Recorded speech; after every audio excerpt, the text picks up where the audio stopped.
The molten salt reactor became popular because high temperature reactors really aren't very economic, and they're very costly to develop the fuel because solid fuel is damaged by radiation, whereas liquid fuels have about 5 to 6 orders of magnitude higher repair rate than the damage rate. Therefore, it takes much less time to qualify them. You don't have to stick them in a reactor for 20, 30 years of burn-up tests to be able to qualify the fuel. So you can get both high temperature, and you can get higher temperature than you can with sodium or lead in a molten salt reactor. You can get 600 to 700 degrees C out of a molten salt reactor without having to do a long-term test. And liquid fuels are not solid fuels in that when you start heating them up, they're already melted. So you don't have to worry about damaging this like you do a solid fuel. And you can just dump them out of the reactor into a passively cooled tank. So you don't have the meltdown and fission product release, radiation release to the public.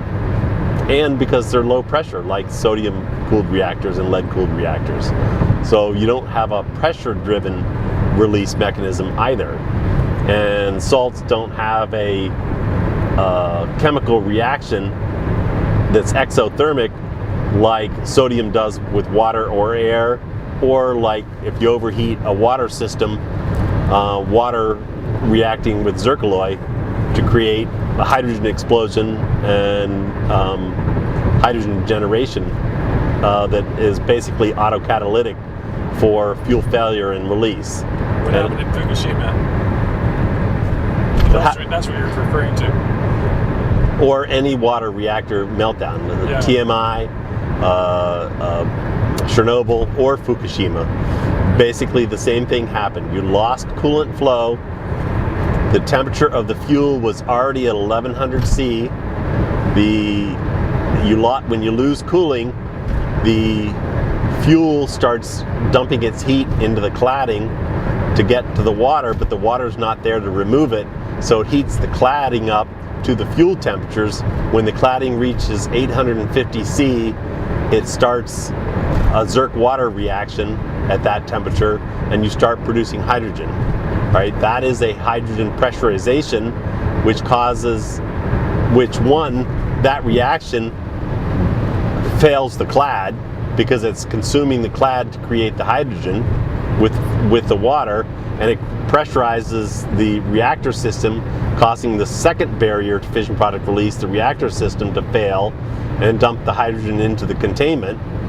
And then when reaches the containment, if there's any spark, and there's motors and everything in the containment, so there will be sparks, the hydrogen explodes and fails the third containment. So all three barriers can be failed because of that, and we don't have that with a molten salt reactor.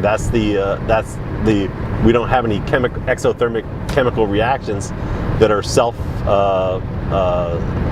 self-increasing, self-propagating is the word I'm looking for. Okay. Salt does not explode in contact with water or air at the melting points of the salts or the operating points of the current salts. That's already been tested. That would just vaporize the water, right? It would vaporize the water, but it's not an energetic reaction either.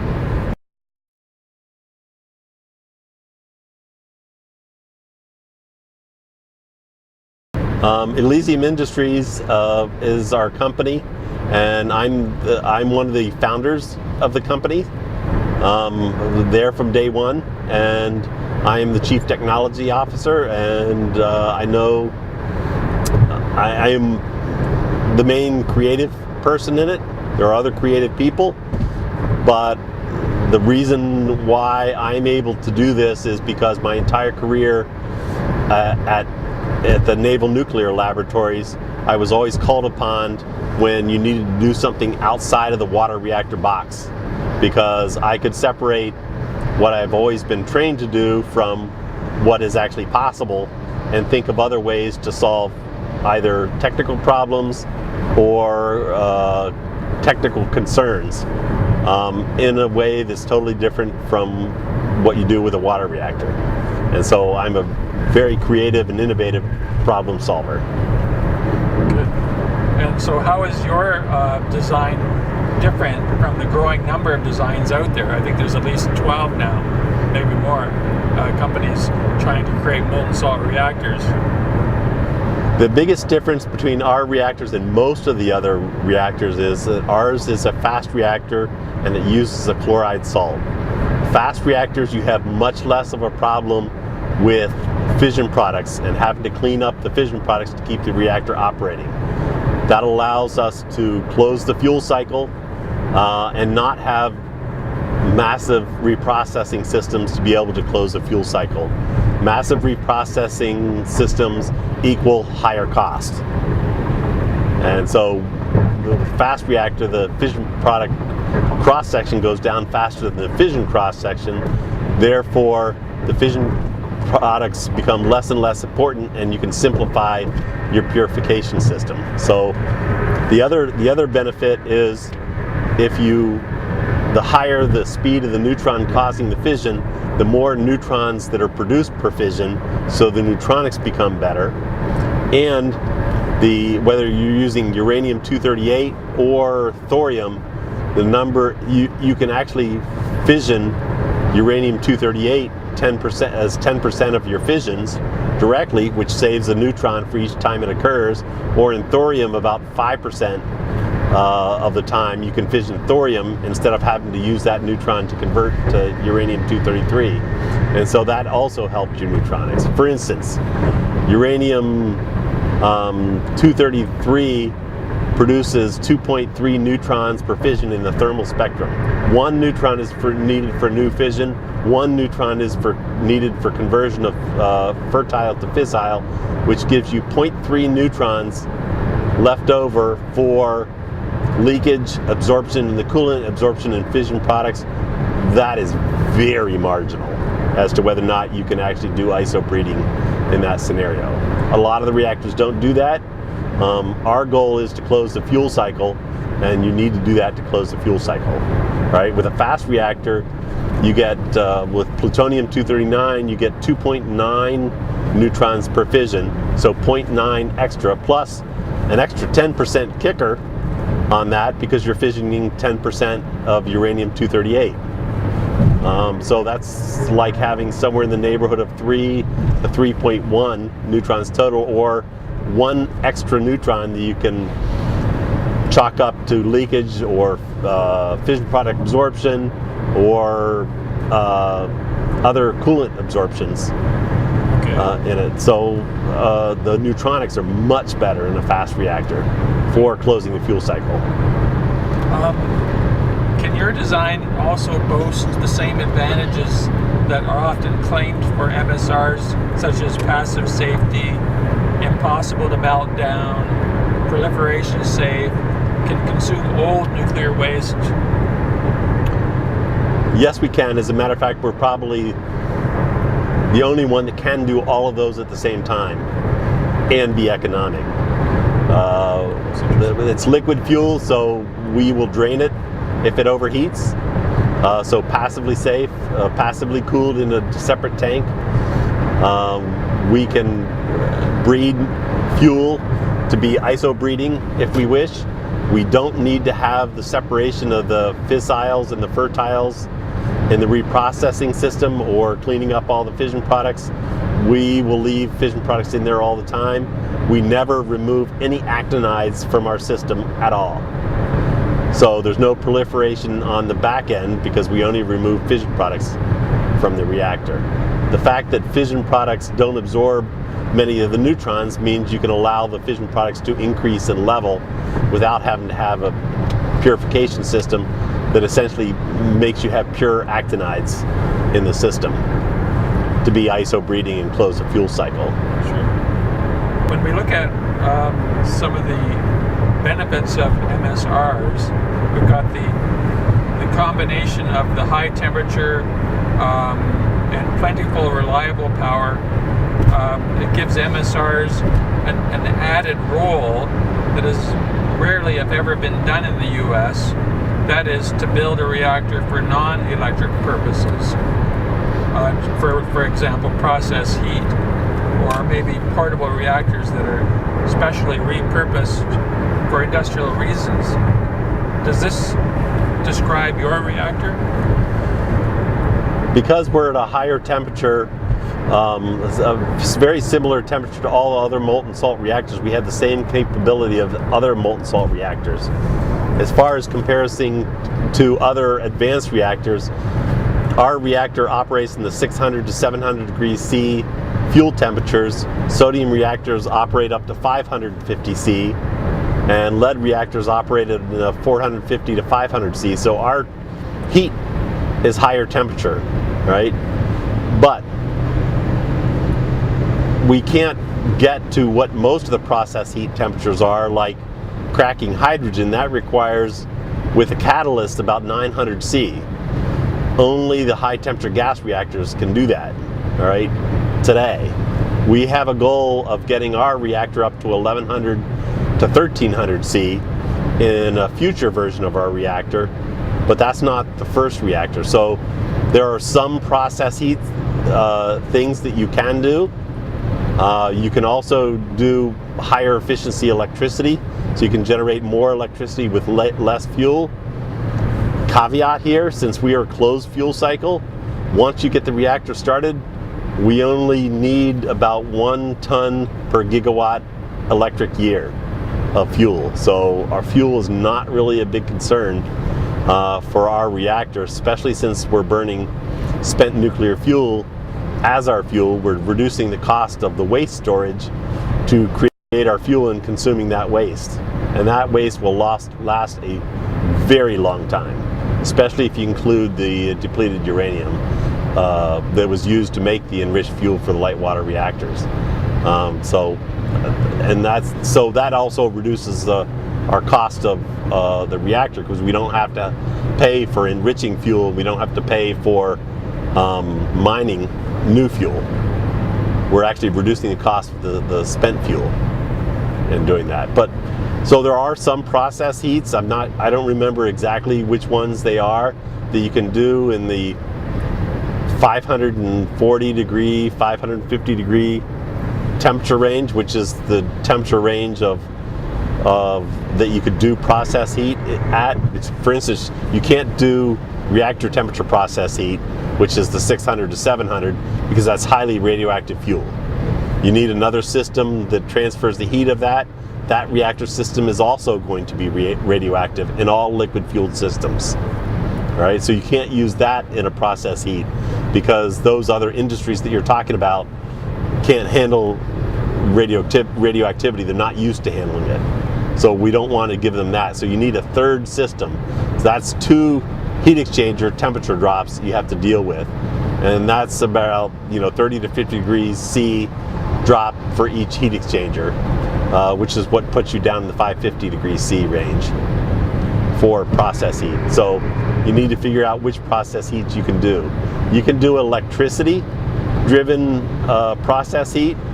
If you're not using much fuel, your cost of your electricity is down because you're a low pressure system. It's a more compact system. Your fuel costs are low.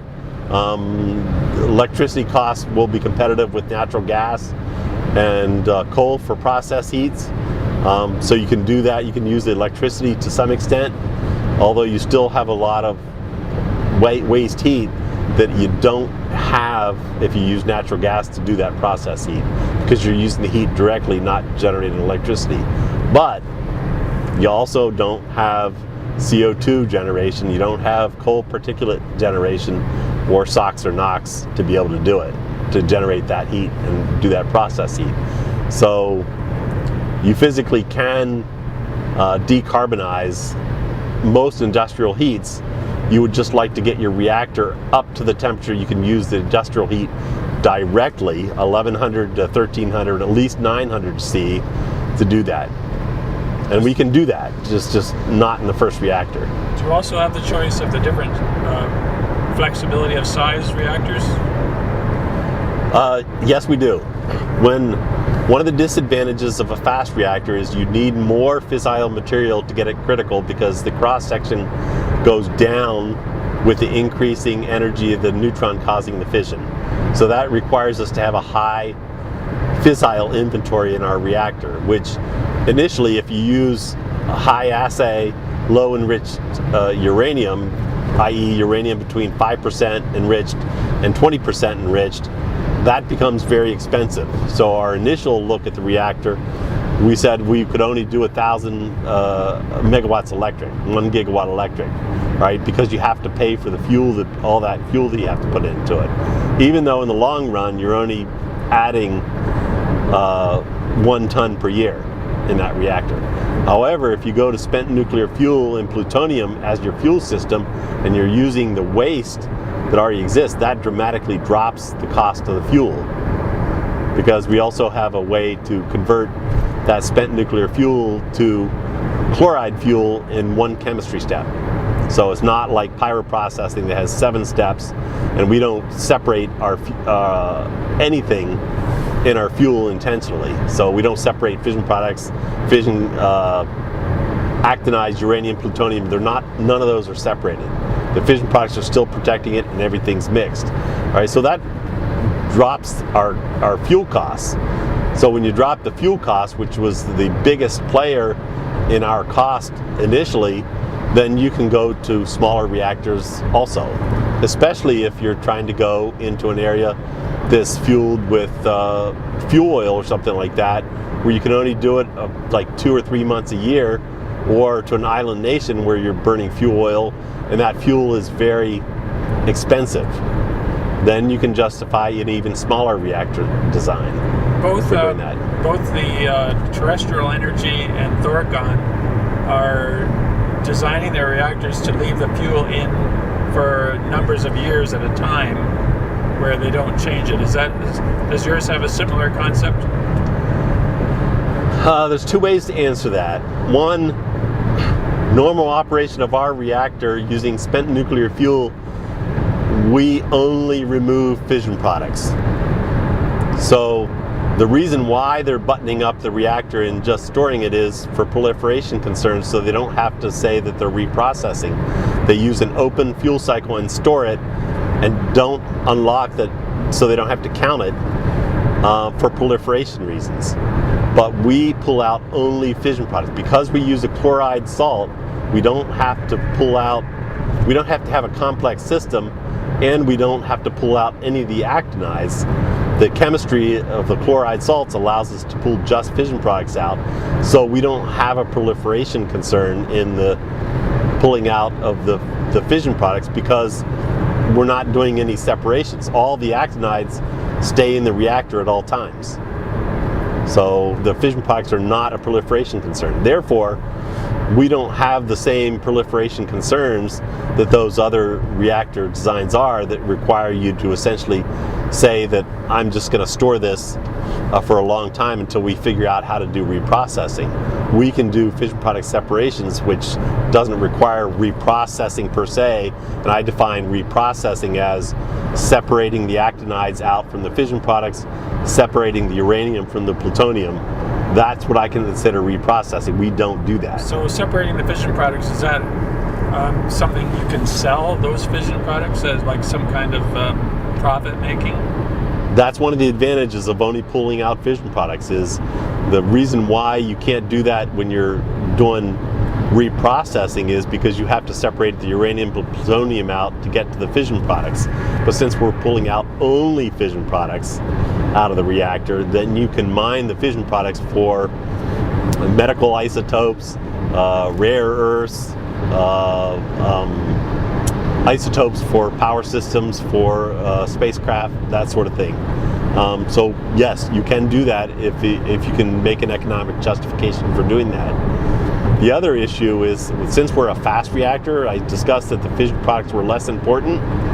You can go many years of operation. So if your purification system, and I call it a purification system because it's only pulling out fission products, right? If your purification system shuts down because you're not so dependent on the cross sections of the fission products, you can continue to operate that reactor because you're not sensitive to the fission product loading. and you can operate it for years without that purification system working if you wish to. Now you may have to add more of a fissile loading to compensate for the buildup of fission products, but that buildup of fission product is very slow.